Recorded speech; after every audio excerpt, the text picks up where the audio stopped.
Salut la team, donc c'est parti pour une nouvelle vidéo et on démarre avec un update de Rubiel Mosquera qui est potentiellement à 6 semaines du Prague Pro, mais pour le moment une condition qui n'est pas meilleure que les précédentes et j'espère que cette fois Rubiel va aller au bout de cette préparation et participer à cette compétition, même si je ne serais pas surpris qu'une fois de plus il n'y participe pas.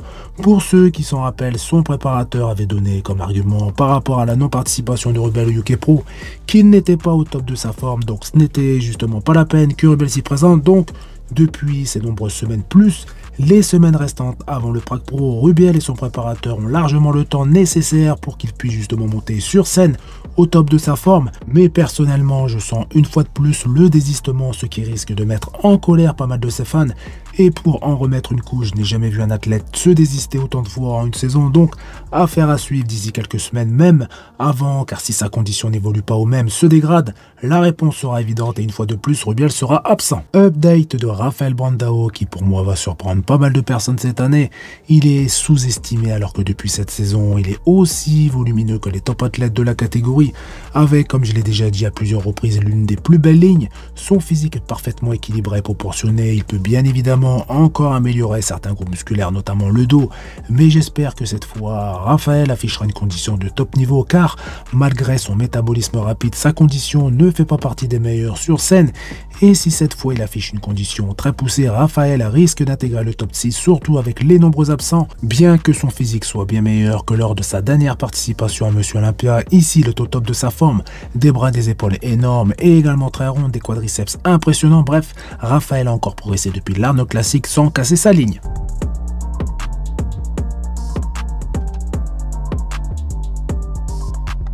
On enchaîne avec une photo comparaison entre Wesley Withers et Ramon Dino. Donc ces deux athlètes affichent de très belles cuisses avec de belles séparations, mais comme je l'ai déjà dit dans une de mes dernières vidéos, ce n'est pas une histoire de savoir qui de Ramon ou de Wesley possède les plus grosses cuisses, mais plutôt qui affiche le physique le plus équilibré. Et là, pas de discussion possible, Ramon passe devant Wesley qui manque cruellement d'épaisseur sur le bas de son physique, sur les postes de profil et de dos. De face, Wesley tient tête à Ramon et je dirais même qu'il est tout aussi impressionnant avec une structure très différente. Donc Wesley pourrait dominer sur les postes de face, mais pas sur les postes de profil ni de dos. Ici, quelques images de Derek Lunsford, le monsieur Olympia actuel, mais qui ne partage plus depuis un moment de posing, tout comme a dit Chopin. Donc, monsieur Olympia 2024 approche à grands pas et c'est tout à fait compréhensible de ne pas trop se mettre en avant pour avoir la surprise de leur physique le jour J. Derek semble afficher une condition assez similaire depuis ces dernières semaines. Derek va afficher un physique de face en meilleure condition avec plus de qualité et de dureté justement musculaire que la saison dernière, vu qu'il n'a plus pour objectif de prendre du volume si toutefois c'est possible. Donc logiquement la dureté et la qualité musculaire s'améliorent. D'ailleurs c'est clairement visible sur ces images, donc à voir si sur scène la différence sera vraiment visible, voir également si ses quadriceps ont gardé leur volume. Bref, pas mal de choses à voir le jour J.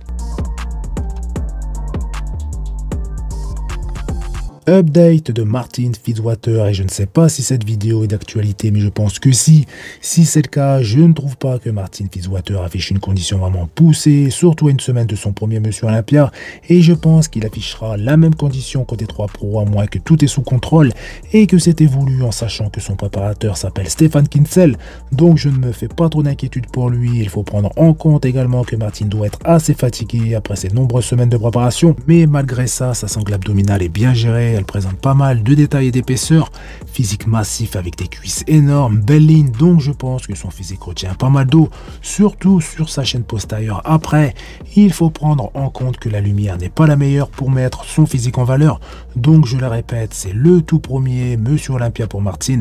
Il est âgé que de 27 ans, avec le temps il va encore gagner du volume, notamment sur des zones plus faibles, comme son dos et ses bras, qui d'ailleurs semblent légèrement plus volumineux qu'il y a quelques mois, et tout ça pour équilibrer un maximum son physique.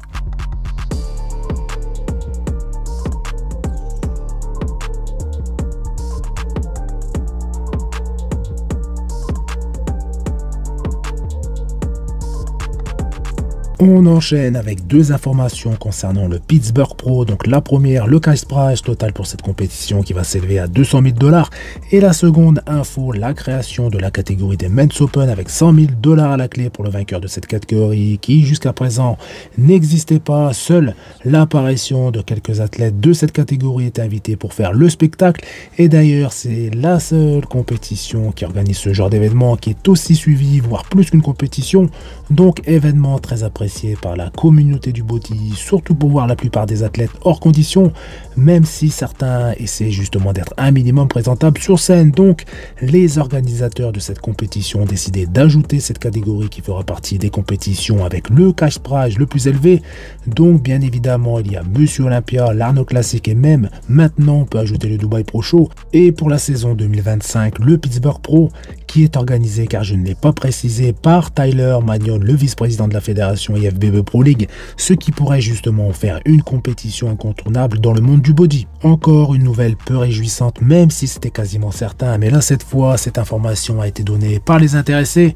Donc je parle bien évidemment de Beros Tabani et son préparateur Milos qui a d'ailleurs posté ce message. Donc Beros Tabani sera absent pour la troisième fois consécutive à Monsieur Olympia par rapport à un visa refusé. Je dirais même qu'il est toujours en attente, mais au final il sera refusé. Donc Beros possède le physique pour être un des meilleurs sur scène avec une place dans le top 6 voire le top 5. Donc encore un athlète de moins, ce qui commence à faire beaucoup. Big Ramy, Nathan Deacha, Michael Criso, Tonio Barton, Nick Walker, Beros Tabani. Donc 6 athlètes avec 5 athlètes qui pour moi étaient potentiellement dans le top 10 à Monsieur Olympia, ce qui laisse de la place désormais pour des athlètes qui auraient été classés hors top 10 voire top 15 d'intégrer le top 15 voire le top 10 avec un niveau beaucoup plus faible. Donc moi qui pensais assister à un Monsieur Olympia 2024 de très haut niveau, je suis assez déçu, même s'il reste les principaux top athlètes de la catégorie comme Adi Chopin, Derek Lunchpoint, Samson Dauda ou Andrew Jack. Donc on finit cette vidéo sur cette nouvelle peu réjouissante, même s'il n'y a rien de grave, c'est plus sur l'aspect sportif. Dans tous les cas, je compte sur vous pour faire péter les pouces bleus, ça fait plaisir. Vous pensez également à vous abonner pour ne pas rater mes prochaines vidéos et je vous dis à bientôt. Salut!